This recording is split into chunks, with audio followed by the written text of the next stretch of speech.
আসসালামু আলাইকুম। এতক্ষণ যাকে ব্যাটিং করতে দেখছেন কিংবা এর পরবর্তী অংশ যাকে ব্যাটিং করতে দেখবেন আর কেউ নন, পারভেজ হোসেন ইমন।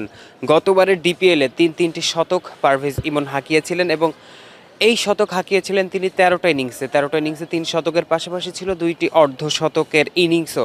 ১৫১ ছিল তার সর্বোচ্চ রান এবং প্রায় ৪৮ অ্যাভারেজে ৯০ স্ট্রাইক রেটে তিনি ব্যাটিংটা করেছিলেন। এবং তার পরবর্তীতে আসলে পারভেজ হোসেন ইমনকে নিয়ে বাড়তি করে চর্চাটার জায়গা আসলে শুরু হয়। ২০২২ সালে তার অভিষেক হয়েছিল এবং তার পরবর্তীতে তিনি জিম্বাবুয়ের বিপক্ষে অভিষেকের পরে ভারতের বিপক্ষে ৩টি টি-টোয়েন্টি ম্যাচ খেলেছেন, ৪টি টি-টোয়েন্টি ম্যাচ খেলেছেন আসলে।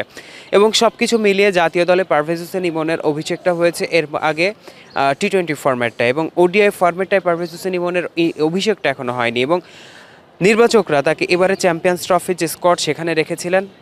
ব্যাখ্যা হিসেবে গাজী আশরাফ হোসেন লিপু যে কথাটি বলেছিলেন যে তাকে আসলে দীর্ঘমেয়াদী পরিকল্পনাতেই রাখা হচ্ছে, বিধায় তাকে আসলে দলে নেওয়া হয়েছে।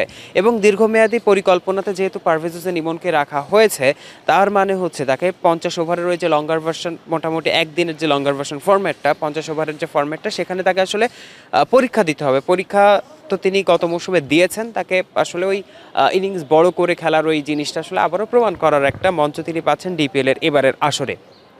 শুরুতে পারভেজ হোসেন ইমন আসলে নকিং করছিলেন, আপনারা দেখতে পাচ্ছেন যে তিনি আসলে নকিংটা করছেন এবং নকিং করার একটা পর্যায়ে এসে আবাহনী দলটার হেড কোচ হান্নান সরকার তিনি আসলেন পারভেজ হোসেন ইমনের পাশে, এসে তাকে কিছু দিক নির্দেশনা দিয়ে গেলেন। কোনো একটা শটে হয়তো একটু সমস্যা মনে করছিলেন তিনি ওই দিক নির্দেশনাটা দিয়ে গেলেন এবং দাঁড়িয়ে থেকে পারভেজ হোসেন ইমনের ব্যাটিংটাও কিন্তু দেখছিলেন বারংবার। যে আসলে আমরা তাকে দেখলাম হান্নান সরকার, তিনি পারভেজ হোসেন ইমনকে দিক নির্দেশনা দিচ্ছেন, তার ওই ভুল ত্রুটিগুলো আসলে শুধরে দিচ্ছেন।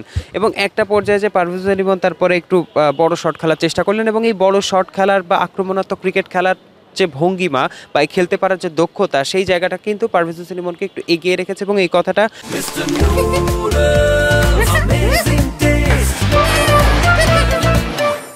গাজী আশরাফ হোসেন লিপু যখন চ্যাম্পিয়ন্স ট্রফির স্কোয়াডটা আসলে ঘোষণা করা হয়েছে, সেখানে তিনি বলেছিলেন যে উনি আক্রমণাত্মক ক্রিকেটটা আসলে খেলতে পারেন এবং ওই আক্রমণাত্মক ক্রিকেট খেলার একটা প্রমাণ কিন্তু এবারের বিপিএলেও আমরা পেয়েছি। তিনি তৃতীয় সর্বোচ্চ ছক্কা হাঁকিয়েছেন এবারের বিপিএলে, প্রায় ২৫টার মতো ছক্কা তিনি হাঁকিয়েছেন, 18টা চারের বিপরীতে। এবং এই ছক্কা হাঁকানোর তার এই যে অ্যাবিলিটি, এটা কিন্তু শুধুমাত্র হচ্ছে এই বিপিএল দিয়ে আমরা প্রমাণটা পাইনি। এর আগে যে ডিপিএলের কথা বলছি, এর আগের আসরের ডিপিএলে 13 ইনিংসে তিনি 27টা ছক্কা হাঁকিয়েছিলেন। অর্থাৎ এই যে অ্যাপ্রোচটা, তার ব্যাটিং অ্যাপ্রোচটা, অ্যাটাকিং যে অ্যাপ্রোচটা, সেই অ্যাপ্রোচটা কিন্তু আসলে টপ নচ ছিল। এবং ওই প্রমাণের যে জায়গাটা, চ্যাম্পিয়ন্স ট্রফির স্কোয়াডে ছিলেন, একটা ম্যাচেও তার সুযোগ হয়নি মাঠে নামার, অর্থাৎ ওই বড় মঞ্চটাতে একেবারে বৈশ্বিক যে আসলে একটা, সেখানে তার অভিষেকটা হয়তো হয়নি, কিন্তু যেভাবে তিনি আসলে খেলছেন তিনি আবারও একটা সুযোগটা পাচ্ছেন আসলে ডিপিএলকে বুলজাই করার জন্য। এবং যেহেতু নির্বাচক মণ্ডলীর পক্ষ থেকে তার উপরে আস্থার জায়গাটা আছে যে তিনি তাকে আসলে তারা দীর্ঘমেয়াদী পরিকল্পনার অংশ হিসেবেই রাখছেন, সেহেতু